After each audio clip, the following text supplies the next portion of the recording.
Oke, pada kesempatan kali ini, saya Kim Neo akan mempresentasikan hasil tugas teknologi informasi mengenai topik pengaruh dan berkembang teknologi informasi terhadap sektor bisnis di Indonesia. Oke, yang pertama, background-nya itu apa? Jadi, seiring dengan perkembangan teknologi informasi, maka teknologi informasi itu memerankan peran yang penting di dalam proses pengambilan keputusan bisnis, strategi, dan juga memberikan potensi bisnis baru, terutama di bidang bisnis digital. Nah, dalam memanfaatkan teknologi informasi, di situ dapat meningkatkan efisiensi dan juga pertumbuhan bisnis dengan berbagai cara. Beberapa di antaranya adalah yang pertama, membangun omnichannel untuk menggabungkan dunia online dan juga dunia offline. Jadi maksudnya di sini adalah karena adanya online dan platform online dan offline itu, jadi di situ dapat memadukan strategi bisnis secara keduanya. Terus selanjutnya adalah memanfaatkan big data dalam pengambilan keputusan secara real time. Di big data yang di sini dapat diartikan sebagai menghasilkan informasi untuk strategi-strategi bisnis seperti proyeksi tren di masa datang atau tentang perilaku konsumen. Selanjutnya adalah penggunaan cyber security untuk memproteksi informasi di dunia yang sekarang itu serba terkoneksi. Selanjutnya adalah dunia yang semakin digital. Jadi revolusi digital itu didorong oleh 4 tipe teknologi yang dapat menguntungkan sektor bisnis. Yang pertama ada mobile internet. Jadi sekarang itu 73% dari total internet pengguna internet yang ada itu diakses melalui mobile. Jadi secara keseluruhan traffic internet di dunia itu diakses melalui mobile device, di mana banyak bisnis-bisnis yang dapat diakses melalui aplikasi mobile seperti Tokopedia, Shopee, Bukalapak, dan yang lainnya. Selanjutnya ada cloud computing. Jadi dengan adanya cloud computing itu, koneksi semakin murah dan juga cepat, sehingga memudahkan untuk mengakses ke tempat yang remote sekalipun. Dapat diartikan bahwa bisnis itu dapat menjangkau wilayah yang lebih luas, bahkan ke wilayah remote sekalipun. Terus ada Internet of Things. Internet of Things itu adalah semakin banyaknya device yang terkoneksi dengan internet, maka memunculkan banyak peluang bisnis baru. Seperti sekarang itu sudah ada bisnis kayak driverless car ataupun perangkat-perangkat rumah yang pintar. Terus ada big data. Seperti yang sudah dijelaskan tadi, dengan penggunaan big data, pembuatan keputusan di dalam bisnis itu dapat berjalan lebih lancar, seperti dalam melakukan market research, proyeksi tren di masa yang akan datang, dan lainnya. Nah, sekarang adalah pengaruh perkembangan informasi teknologi di dunia bisnis, terutama di bisnis fashion. Jadi dengan adanya sosial media, kemudahan akan akses informasi, influencer marketing, dan juga e-commerce, itu mendorong berkembangnya bisnis fast fashion, termasuk di Indonesia. Jadi bisnis fast fashion itu adalah bisnis yang siklusnya secara cepat.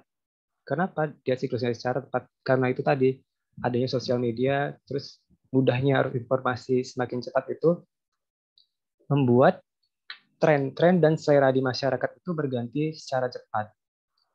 Contoh-contohnya itu ada dari Inditex itu ada Zara, terus ada H&M, ada Uniqlo. Yang mereka itu semakin lama semakin banyak, termasuk di dalam di Indonesia. Selain itu, dampak lainnya adalah adanya online marketing dan juga sosial media itu menciptakan adanya profesi baru, yaitu influencer.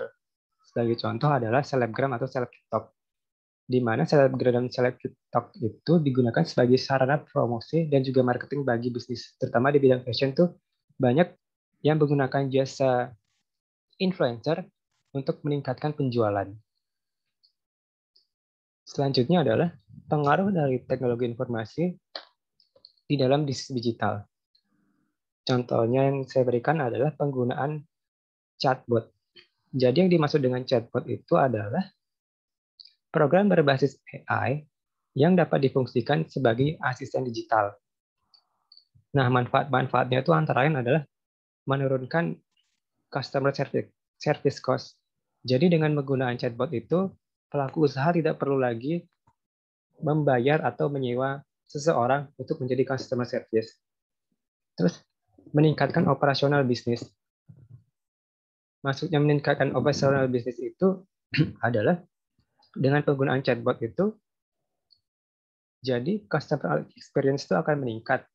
Karena chatbot sendiri dapat bekerja secara full atau 24 jam. Nah, dengan customer experience yang sudah meningkat itu, maka reputasi bisnis itu akhirnya akan semakin lama semakin baik dan menghasilkan penjualan yang semakin tinggi pula. Nah, ini ada beberapa contoh penggunaan chatbot di bidang bisnis di Indonesia, yaitu diantaranya BCA, ada Vira, terus di Telkomsel itu ada Veronica, dan yang lainnya. Selanjutnya adalah impact dari teknologi informasi, yaitu berkembangnya e-commerce di Indonesia. Hal ini merupakan suatu hal yang sangat positif karena dengan adanya e-commerce itu dapat membantu bisnis-bisnis atau usaha-usaha kecil dan menengah. Di antaranya adalah dengan menjangkau pasar yang lebih luas. Jadi dengan melalui e-commerce itu memungkinkan bisnis-bisnis untuk memasarkan produknya lebih luas lagi. Dan juga masuk ke dalam jaringan e-commerce seperti ada blibli.com, Bukalapak, Zalora, Lazada, dan yang lainnya. Yang kedua, menurunkan operational cost. Jadi dengan adanya e-commerce, bisnis itu tidak lagi harus memiliki toko secara fisik. Namun, tokonya itu dapat dikelola secara online dengan modal yang tidak besar. Atau dengan strategi omnichannel yang seperti disebutkan sebelumnya, itu strategi bisnis dengan menyediakan berbagai macam channel, baik itu online ataupun offline. Selanjutnya ada efisien dan fleksibel. Karena bisnis online itu dapat dijalankan secara 24 jam di dalam e-commerce dan juga tidak terikat waktu, hal tersebut akan memberikan kenyamanan baik bagi pelaku bisnis maupun penggunanya. Dan yang terakhir adalah pembayaran secara online. Nah, pembayaran secara online itu mempermudah atau memberikan opsi-opsi lebih kepada pengguna bisnis tersebut. Nah, selanjutnya, walaupun bisnis e-commerce di Indonesia itu berkembang secara cepat, namun ada beberapa faktor yang menghambatnya. Beberapa di antaranya adalah akses terhadap teknologi yang terbatas, kurangnya pengetahuan teknologi, dan juga absence dari credit card. Itu menurut Agung Nugroho dari Kudo. Nah, walaupun bisnis e-commerce di Indonesia itu bertumbuh semakin cepat, namun mereka juga mengalami beberapa tantangan. Yang beberapa di antaranya adalah yang pertama, price sensitive cost shoppers. Yang dimaksud di sini adalah Indonesia mempunyai emerging middle class sebesar 90 juta pada 2030, itu masih prediksi. Namun, berdasarkan dari riset tersebut, masyarakat Indonesia itu cenderung menyukai barang-barang yang berharga murah atau adanya sales dan juga diskon. Jadi mereka lebih rela mengantri di depan toko apabila ada diskon daripada berbelanja melalui e-commerce dengan berbagai kenyamanannya. Yang kedua, risk aversion. Berdasarkan studi dari McKinsey, sekitar 63% dari orang Indonesia itu bersifat risk aversion dan loyal terhadap brand tertentu. Jadi, masyarakat Indonesia itu lebih cenderung untuk berbelanja atau membeli produk-produk dari brand-brand yang sudah mereka ketahui. Jadi, kemungkinan mereka untuk mencoba produk baru itu lebih kecil.